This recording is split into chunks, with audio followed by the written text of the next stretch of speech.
大家好，我是新闻网记者沈杰。我们现在所在的位置是春山谷警察分局的大门口。近年来，拉斯维加斯华人社区蓬勃发展，华人社区的治安问题也引起了广泛关注。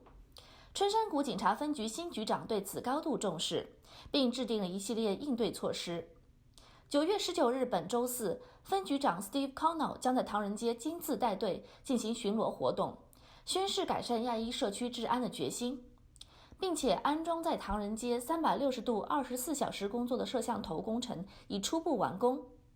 接下来，我们将访问分局长和副分局长以及助理副局长。Hello, Captain Connell, Lieutenant Murgis, and Sergeant Younger. Today, I'm very happy to have this opportunity to visit the Spring Valley Area Command. I am LVCN reporter Jolene. Chinatown is an important area for tourists and local residents. Lately, public security incidents are frequent, especially theft and car windows break-in, which makes residents and visitors very distressed. Captain Connell, do you have any new crime prevention plan? Yes, just to introduce myself first, I'm Steve Connell, the captain here at Spring Valley Area Command. I've been here for about 3 months, came from the Strip, happy to be over here and happy to be serving this part of town. As you know, we had a camera project that was initiated probably maybe close to a year ago. Recently, within the last year, 3 of those 5 cameras has been put online, with the other 2 coming soon. My partner here, Lieutenant Murgis, is kind of finalizing that aspect of the camera system, making sure they get up and running. With the cameras, they work 2 ways. Kind of they deter crime when the criminals see them up there, so they choose not to commit the crime. They help out investigatively with crimes that do occur. But with the deterrent side of it, it also displaces the crime. So it might push it a block this way, a block that way. So there's a lot of other initiatives that we're taking on to help in that area. One is Sergeant Younger's officers are going to be more engaged in proactive patrol down in that area. There's specific officers that we're pulling from Graveyard to come to swing shift, and they'll be dedicated to that area of town along with a couple of his COP officers. We have some specialized investigative tactics that we're going to employ. One is the use of a bait car, where it's a vehicle that we put out and we allow the suspects basically to commit a crime, and then we use that to proactively go out after them so there's not a real victim, the state is actually the victim in it.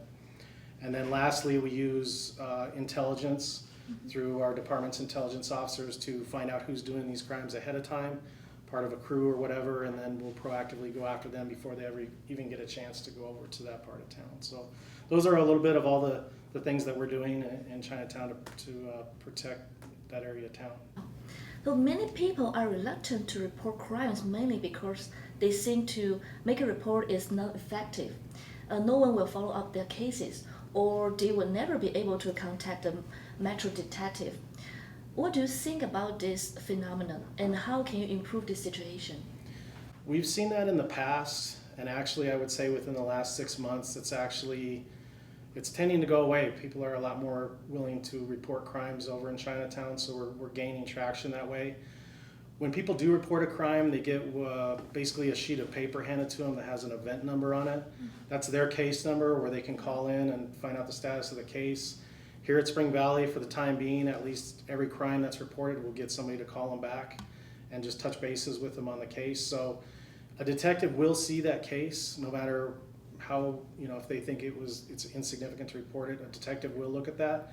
And what you got to keep in mind is, even if it's maybe just an attempt at burglary on their car and they didn't really get anything, it's important to report that because it might be part of a bigger pattern or a bigger series where their information that they provide might assist in arresting somebody down the road and prevent those crimes down the road. And also, one thing along the same lines, what I want to stress is the people in Chinatown know their community better than any of us do. If they see something suspicious, they need to call in 311, or if it looks like it could cause public safety or danger to somebody, 911. Those calls are critical for the officers I talked about that are out there to immediately go to the area and actually intervene before the criminals actually get a chance to commit a crime. So the more they're engaged in dealing with us, giving us information, the better we'll be able to assist them in the fighting crime down there. So the Chinese community needs a Chinese-speaking police officer. LVCAN has previously proposed to Sheriff Lombardo and ex-captains. Would you plan to recruit a Chinese-speaking officer to Spring Valley Area Command? So the answer is yes. We do plan on that. We actually have various different councils. We have a Asian American Recruitment Council specific for this part of town and for that purpose that you said. The officer for that is Dave DeLeon, and if somebody was interested in contacting him, his email address is actually d8925d@lvmpd.com. It's also on our website on the recruitment page. Other than that specific recruitment council, when officers go out and engage in normal activities, we're always constantly trying to recruit ourselves, and I actually think that's the most effective way. Lieutenant Burgess here, we just had coffee down in Chinatown the other day, and he was recruiting the security guard that was down there wanting, and actually I think he is going to get on with Metro now. So that, the face-to-face, what his officers are doing every day down in Chinatown and throughout the city, it doesn't have to be just Chinatown, is a lot better recruiting tool than our website or necessarily going to these job fairs or anything like that. It's the personal contact, and I actually saw it myself 2 weeks ago when we went down for coffee. Thank you. So Lieutenant Burgess, we understand that you have built a new program, Viva Chinatown, to improve the security of Chinatown. So can you please give the community about some specific things? Well, thank you for coming here, and thanks for having us and being part of this. So my name is Lieutenant Phil Burgess. I just came over just a little while back from Convention Center Area Command, and I want to say I feel lucky to be underneath a leader, Captain Connell, who believes in supporting us and supporting this program in Chinatown. And when I say Chinatown, I mean we're talking from the on Spring Mountain, from the 15 all the way up to Rainbow. So it's not just, everybody thinks of just Chinatown Plaza, but we're talking about the whole area, the whole road.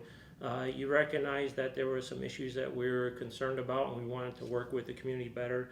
And that's where we have this amazing team called the Community Oriented Policing Team, led by Sergeant Younger. And they already have been working there and built relationships. And we came together and we sat and talked, and we said, how can we improve it? So protecting the Asian community, we call it PAC, and what that involves is us reaching out to our LVMP volunteers. We have over 500 volunteers in Las Vegas that work for the Las Vegas Metropolitan Police Department, and they're a group that just comes together. And every program that I've had and that I've worked in this department, they come in and they make it better. And in this case, their goal is going to be to walk the Chinatown area and build relationships, make connections. And when you talk about defeating a crime problem, we can't arrest our way out of it, but we can with the help of the community, with the help of these volunteers who are working with the community, build relationships so that way we find out about when there is an issue and crimes get reported.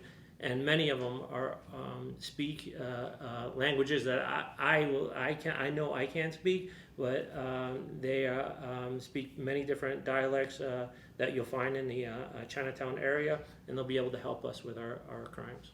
Very good. So this program, as you said, is operated by Metro volunteers, but they are not law enforcement, have no armed equipment, and have no right to arrest. So if they encounter a criminal suspect, how should they respond? So their role is to build relationships, just like Captain Connell talked about, us talking with the security guard, building a relationships, and he's giving he was telling us about different crime problems and different things he's seen. These volunteers, their job is to build relationships, learn about some of the crime problems, and also recruit. Bring more and take our volunteer program and increase our Asian volunteers. But their role is not to be, many of them are retired members of our community, and their role is not to run out there and chase down a bad guy or a suspect.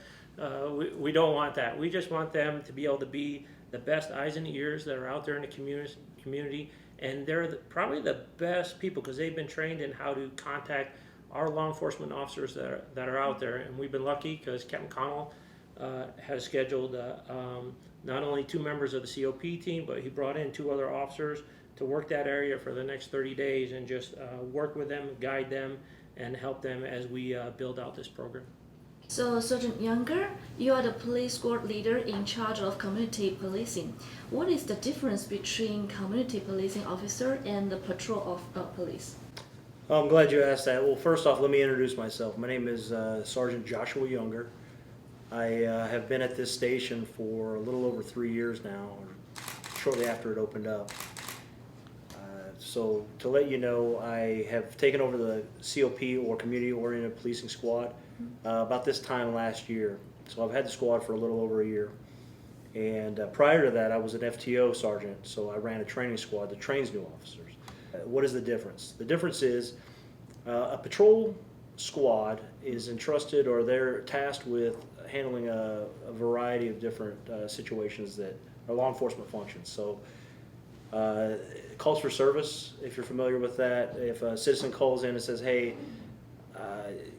I hear a fight, they'll call it in. Our dispatch will generate a call, and patrol will respond out there. It could be anything from responding to a traffic accident to check for injuries.